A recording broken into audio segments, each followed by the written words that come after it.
ఇప్పుడు మనము sixth question చూద్దాం. 23లో ఏమడిగారు అని. Consider the following pairs. Reasons of an reason for being in news.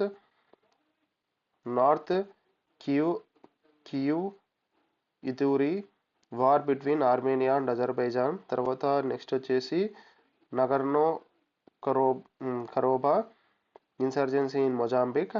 తర్వాత Kherson and Zaporizhzhia dispute between Israel and Lebanon. North Kivu Ituri war between Armenia and Azerbaijan అని ఇచ్చాడు. మనం ఫస్ట్ సొల్యూషన్ చూసి తర్వాత క్వశ్చన్కి వద్దాము. North Kivu and Ituri province in Democratic Republic of Congo. Option 1 అనేది wrong. తర్వాత Nagorno Karabakh conflict between Georgia Armenia and Azerbaijan. తర్వాత Kherson and Zaporizhzhia cities in Ukraine. మన జపోర్జియా అంటే యుక్రెయిన్ అని మనకు తెలిసిపోతుంది. తర్వాత నగర్నో కరోబా అనేది ఎప్పుడు కాన్ఫ్లిక్ట్లో ఉంటుంది, ఆర్మేనియా అజర్బైజాన్ రిలేటెడ్. తర్వాత నార్త్ క్యూ అండ్ ఇతూరి అనేది డెమోక్రటిక్ రిపబ్లిక్ ఆఫ్ కాంగోలో ఉంటుంది. ఇప్పుడు చూడండి, ఆప్షన్ 1 అనేది రాంగ్. క్యూ అండ్ ఇతూరి అనేది ఎక్కడ ఉంటుంది అంటే డెమోక్రటిక్ రిపబ్లిక్ ఆఫ్ కాంగోలో ఉంటుంది. నగర్నో కరోబా అనేది ఎక్కడ ఉంటుంది అంటే అది ఆర్మేనియా అజర్బైజాన్ కాన్ఫ్లిక్ట్ అది. తర్వాత వచ్చేసి కియర్సన్ తర్వాత జపోర్జియా అనేది యుక్రెయిన్లో సంబంధించినది, ఇజ్రాయెల్ లెబనాన్ కాదు. అంటే ఇక్కడ ఆప్షన్ డి అనేది రైట్. నెక్స్ట్ పీవైక్యూ చూద్దాం. ఇప్పుడు మీకు అర్థం అవుతుంది కదా నేను ఏమేమి చెప్పాను అని. నేను ఊరికే చెప్పుకుంటూ వెళ్తున్నానని మీరు అనుకోకండి. మీరు ఒకసారి మరి ఓన్లీ పీవైక్యూ చూసినా నేను చెప్పిండేది మీరు డైరెక్ట్ చూసినా కూడా అర్థమైపోతుంది. ఇది కెనడా యుఎస్ఏ అని, తర్వాత ఇక్కడ రష్యా ఫిన్లాండ్ కాదు అని. తర్వాత వచ్చేసి ఇక్కడ అర్జెంటీనా ఎకనామిక్ క్రైసిస్లో ఉంది. తర్వాత సుడాన్ అనేది వార్ జరుగుతుంది వాళ్ళ ఇంటర్నల్గా, వాళ్ళ ఆర్మీను, తర్వాత పారామిలిటరీ ఫోర్సెస్ అని. కానీ టర్కీ అనేది ఇక్కడ మెంబర్ అని. తర్వాత ఇక్కడ హంగరీ రొమేనియా మనం కోడ్ గుర్తు పెట్టుకున్నాం కదా అలా. తర్వాత నెక్స్ట్ క్వశ్చన్ వచ్చేసి డోన్బాస్ వచ్చేసి యుక్రెయిన్. తర్వాత కాచిన్ అనేది మయన్మార్, టైగ్రే అనేది ఇథియోపియా. అంటే మీరు ఒకసారి దీన్ని ఇంకొక అంటే ఒక 2 టైమ్స్ చూస్తే నెక్స్ట్ మీకు ఈజీగా క్వశ్చన్ చూస్తేనే మీకు అర్థమైపోతుంది. ఇది వచ్చేసి నార్త్ క్యూ తర్వాత ఇతూరి అనేది ఎక్కడ ఉంటుంది అంటే డెమోక్రటిక్ రిపబ్లిక్ ఆఫ్ కాంగోలో, అవి ప్రొవిన్సెస్ అంటే స్టేట్స్. తర్వాత నగర్నో కరోబా అనేది ఆర్మేనియా అజర్బైజాన్ రిలేటెడ్. తర్వాత కియర్సన్ తర్వాత జపోర్జియా అనేది యుక్రెయిన్ రిలేటెడ్ కాబట్టి అవి రాంగ్. నెక్స్ట్ క్వశ్చన్ చూద్దాం. 7th question. The term Levant often heard in news రఫ్లీ corresponds to which of the following regions. Levant అనేది ఉంది కదా, అది ఏ దానికి సంబంధించినది. తర్వాత ఇప్పుడు ఆప్షన్ ఈ ఆన్సర్స్ అనేది బాగా చదవండి, అన్నీ ఒకటి రిలేటెడ్గా ఉన్నట్టు ఉంటాయి. Region along eastern Mediterranean shores. తర్వాత region along North African shores stretching from Egypt to Morocco. తర్వాత సి ఆప్షన్ వచ్చి region along Persian Gulf and Horn of Africa. నేను హార్న్ ఆఫ్ ఆఫ్రికా అంటే డిస్కస్ చేసాం కదా, 4 కంట్రీస్ ఉంటాయి, ఎరిత్రియా, ఆ తర్వాత ఇథియోపియా అని, సొమాలియా అని. తర్వాత the entire coastal areas of Mediterranean sea. First ఇక్కడ మనం మ్యాప్ పాయింటింగ్ చూద్దాం. ఇక్కడ ఆప్షన్ ఏ అనేది right. Region along the eastern Mediterranean shores. ఇది ఇక్కడ ఆరెంజ్ కలర్లో ఉంది కదా, ఇది మనము లివాంట్ అనేది ఏరియా. ఈ లివాంట్ ఏరియాలో మనకి ఏవే కంట్రీస్ వస్తాయి అని చూద్దాము. ఇక్కడ సైప్రస్ ఉంటుంది, తర్వాత ఇజ్రాయెల్, లెబనాన్, తర్వాత జోర్డాన్, సిరియా, ఇవన్నీ లివాంట్ అనే దానికి రిలేటెడ్ ఆరెంజ్ కలర్లో ఉండేది. కానీ ఇక్కడ ఈజిప్ట్ అనేది ఇక్కడ ఉంటుంది కదా, మనకి ఈజిప్ట్ అనే క్వశ్చన్లో ఇచ్చారు, ఇది కూడా రాంగ్. ఇంకొక ఆప్షన్లో వచ్చేసి ఎంటైర్ మెడిటేరియన్ సీ షోర్లో ఉంటుంది. ఎంటైర్ మెడిటేరియన్ సీ షోర్లో ఉండదు ఇది. ఇక్కడ ఓన్లీ ఈస్టర్న్ సైడ్ మెడిటేరియన్ సీలో ఉంటుంది. ఈస్టర్న్ సైడ్ మెడిటేరియన్ సీ లేదంటే వెస్టర్న్ సైడ్ ఏషియాకు ఉంటుంది. ఇప్పుడు క్వశ్చన్ చూద్దాం. ఇక్కడ reason along eastern Mediterranean shores, ఇది ఆప్షన్ ఏ అనేది right. Reasons along northern Africa షోర్స్ stretching Egypt to Morocco, ఇది రాంగ్. ఈజిప్ట్ అనేది వేరే చోట ఉంటుంది కదా. తర్వాత వచ్చేసి reasons along Persian Gulf and Horn of Africa అనేది ఇక్కడ ఈజిప్ట్ దగ్గర అక్కడ కింద అనేది ఉంటుంది. తర్వాత గల్ఫ్ అంటే ఇక్కడ ఇక్కడ ఉంటుంది. ఇది గల్ఫ్ కంట్రీస్ అన్నీ ఇక్కడ ఉంటాయి. కువైట్ కానీ, సౌదీ అరేబియా కానీ, యెమెన్ కానీ అవి. ఇది కూడా రాంగ్. ఆప్షన్ సి అనేది కూడా wrong. The entire coastal region of Mediterranean sea. Entire coastal కాదు, ఓన్లీ ఈస్టర్న్ మెడిటేరియన్ షోర్స్ ఒకటే. ఇక్కడ ఆప్షన్ ఏ అనేది రైట్. లివాంట్ అంటే ఏది అంటే ఈస్టర్న్ మెడిటేరియన్ షోర్స్ అనేది. తర్వాత నెక్స్ట్ క్వశ్చన్ చూద్దాం. Consider the following countries. Armenia, Azerbaijan, Costa Rica, Romania, Uzbekistan ఇచ్చారు.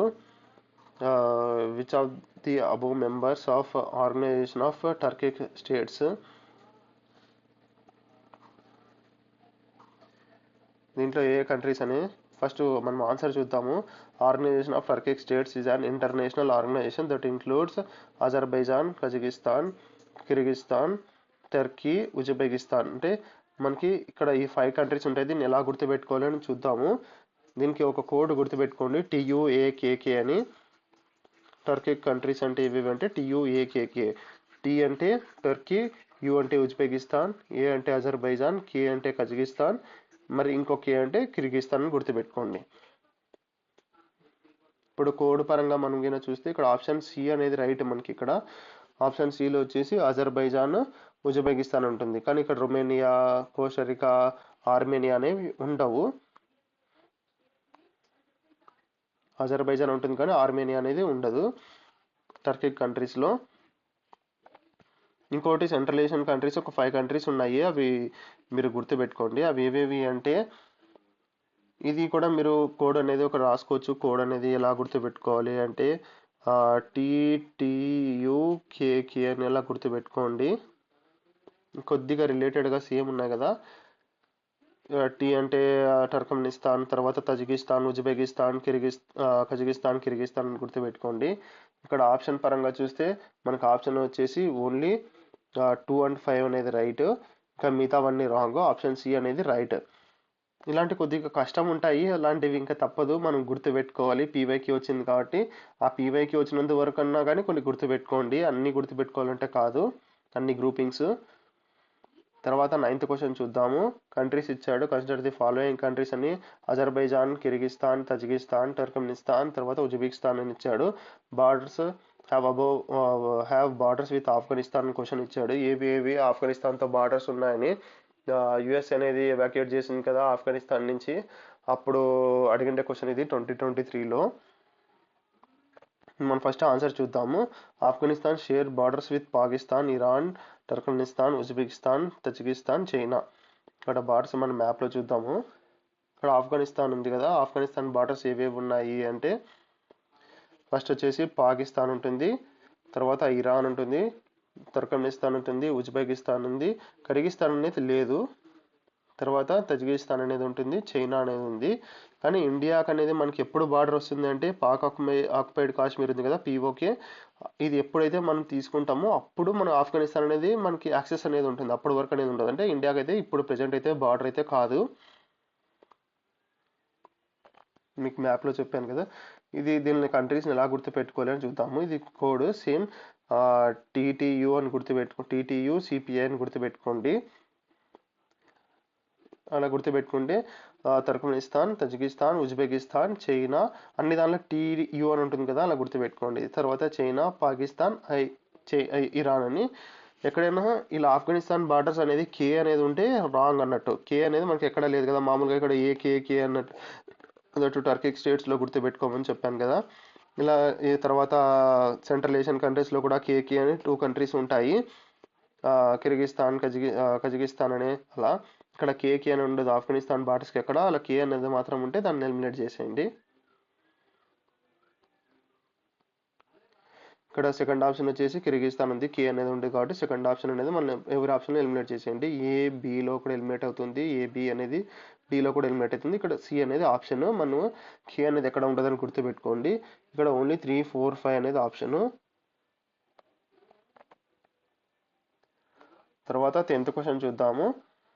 Which one of the following statement best reflects issues with Senkaku island sometimes mention in news 2022 వచ్చింది Senkaku islands గురించి. It is generally believed that option A believed that they are artificial islands made by a country South China sea. అంటే ఇది ఆర్టిఫిషియల్గా ఇప్పుడు రీసెంట్గా China అనేది ఆర్టిఫిషియల్గా మనకి ఆర్టిఫిషియల్గా ఒక ల్యాండ్ వేసి తర్వాత 200 నాటికల్ మైల్స్ వరకు యుఎన్ రెజల్యూషన్ పరంగా ఆ కంట్రీస్కి చెందుతుంది, ఆ బార్డర్స్ అనేవి ఉంటుంది కదా. అలా రీసెంట్గా కంట్రీ చైనా అనేది అక్కడంతా శాండ్ వేసేసి ఓషన్లో ఈ 200 కంట్రీస్ వరకు మాది అనేది ఆర్టిఫిషియల్గా ఒక ఐలాండ్ అనేది క్రియేట్ చేసి క్లెయిమ్ చేసుకుంటా ఉంది. ఈ సెన్కాకు ఐలాండ్ అలా ఆర్టిఫిషియల్ అని అడుగుతున్నాడు. ఆర్టిఫిషియల్ ఐలాండ్ చైనా ఏమన్నా అలా చేసింది, ఆర్టిఫిషియల్ ఐలాండ్ ఇది అని. తర్వాత నెక్స్ట్ చూద్దాం. China and Japan engage in maritime disputes over the islands in East China sea.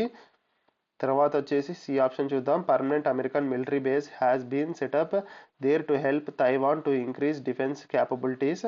తర్వాత ఆప్షన్ డి వచ్చేసి through international court of justice declare them it no man's land, some East Asian countries claim them. ఇక్కడ వచ్చేసి సెన్కాకు islands 8 islands ఉంటాయి. అక్కడ ఎవరు ఉండరు, మనుషులు అనేది ఎవరు ఉండరు, నో హ్యాబిటాట్. ఇప్పుడు మనము ఆప్షన్ ఏ అని చూద్దాం. ఇది generally it believed that artificial island, ఇది ఆర్టిఫిషియల్ ఐలాండ్ కాదు, ఇది నార్మల్గా ఉండే ఐలాండ్, న్యాచురల్గా ఉండే ఐలాండ్. అంటే ఆప్షన్ ఏ అనేది wrong. China and Japan engage in maritime disputes over the, అంటే చైనా అనేది జపాన్ మ్యారిటైమ్ డిస్ప్యూట్స్ ఉన్నాయి ఇక్కడ, ఇది మాది అని. ఈ ఆప్షన్ అనేది బి అనేది రైట్. మన నెక్స్ట్ ఆప్షన్స్ కూడా చూద్దాము. పర్మనెంట్ అమెరికన్ మిలిటరీ బేస్, ఇక్కడ మిలిటరీ బేస్ ఉంది అని అడుగుతున్నారు. Has been set up there to help Taiwan to increase its defence capabilities. China అనేది తైవాన్ అనేది మేము తీసుకుంటాము అని అంటుంది కదా, అందుకు ఇక్కడ తైవాన్కి హెల్ప్ చేయడానికి ఇక్కడ అమెరికా మిలిటరీ బేస్ పెట్టింది అని థర్డ్ ఆప్షన్లో ఇచ్చారు, సి ఆప్షన్లో. కానీ కాదు. కానీ ఇక్కడ ముందైతే జపాన్ చైనా అదే మిలిటరీ ఎక్సర్సైజ్ చేసింది సెన్కాకు ఐలాండ్స్ దగ్గర, కానీ ఇదైతే ఇక్కడ అమెరికా బేస్ అనేది లేదు తైవాన్కి హెల్ప్ చేయడానికి. ఆప్షన్ సి అనేది రాంగ్. తర్వాత through international court of justice declared them as no man's land, ఇక్కడ నో హ్యాబిటేట్ ఉంది కానీ ఇంటర్నేషనల్ కోర్ట్ ఆఫ్ జస్టిస్ పరంగా ఇక్కడ అది ఆ కోర్ట్ అనేది డిక్లేర్ చేయలేదు ఇక్కడ ఎవరు హ్యూమన్ లేరు అని, అలా ఏమైతే డిస్కస్ చేయలేదు. కానీ ఇదైతే కాన్ఫ్లిక్ట్ ఉంది చైనా జపాన్ కాబట్టి, ఇది ఆర్టిఫిషియల్ ఐలాండ్ కాదు కాబట్టి ఆప్షన్ బి అనేది రైట్. ఇక్కడ సెన్కాకు ఐలాండ్ అనేది ఉంటుంది, ఇక్కడ టోటల్ 8 ఐలాండ్స్ ఉంటాయి. మనము ఇక పార్ట్ 1 డిస్కస్ చేద్దాం. నెక్స్ట్ రిమైనింగ్ క్వశ్చన్స్ ఉన్నాయి కదా, పార్ట్ 1లో టోటల్ 22 ఉన్నాయి అనుకుంటా. ఇప్పుడు 10 క్వశ్చన్స్ ఉన్నాయి. వీడియో చాలా లెంత్ అయిపోయినట్టుంది. మరి నెక్స్ట్ పార్ట్లో రిమైనింగ్ 12 క్వశ్చన్స్ డిస్కస్ చేద్దాము. Okay, thank you.